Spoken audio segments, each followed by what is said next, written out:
Photography began in the 1820s. Is the result of combining different discovered techniques. Is the development of many chemicals experiments. The first camera invented were the obscure and pinhole cameras. These cameras could only take pictures in black and white. The first color photo was taken in 1861 by a Scottish physicist. Color photography was explored throughout the 18th century. John Herschel was the first man who started using the terms negative, positive, and photography.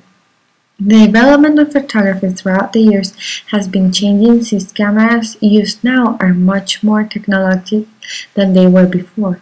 In 1973, there was released the first large image. In 1975, Kodak developed color image sensors.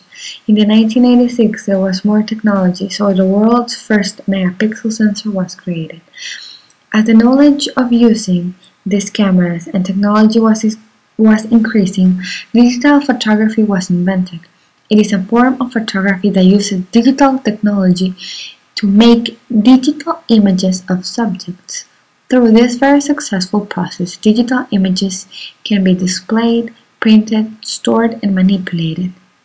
There are two types of images, the digital and chemical. The difference between these two is that the digital images uses an electronic sensor to record the image, and chemical images can be changes on film.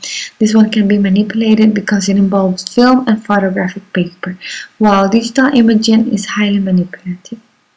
All said before can be seen in the scientific way of photography, and that is what actually means. But for me, it's something from another dimension, something everyone can learn from. I practice photography on my own. I really think it takes my mind to another world, where there is sensibility and things can be seen clearly. Through photography, I can express myself in a way I never had. The way I started with this wonderful hobby was because of my cousin. He is a professional photographer. He taught me some tips for photography. People think it is just clicking a button and shooting. Well, it's nothing like it's an art process of producing images. To take terrific pictures, you should firstly know how to use sunlight and know that the best pictures will be taken when there is twilight, when the sun is rising, and in the afternoon when it is almost sunset. Those lights are the three best lights to take pictures. You will get a high quality photograph.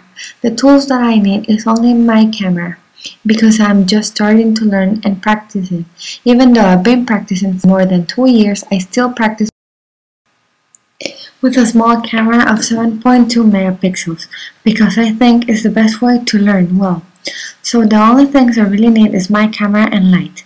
When practicing professional photography, you may use a tripod, different lenses, camera, and light. I started practicing photography with a small camera. I've never used a professional camera, but because I firstly need to still learn some more techniques, which I'll be practicing with my small camera. Professional cameras are used by people who have a high level in knowledge of photography. I am not still there, but someday I will.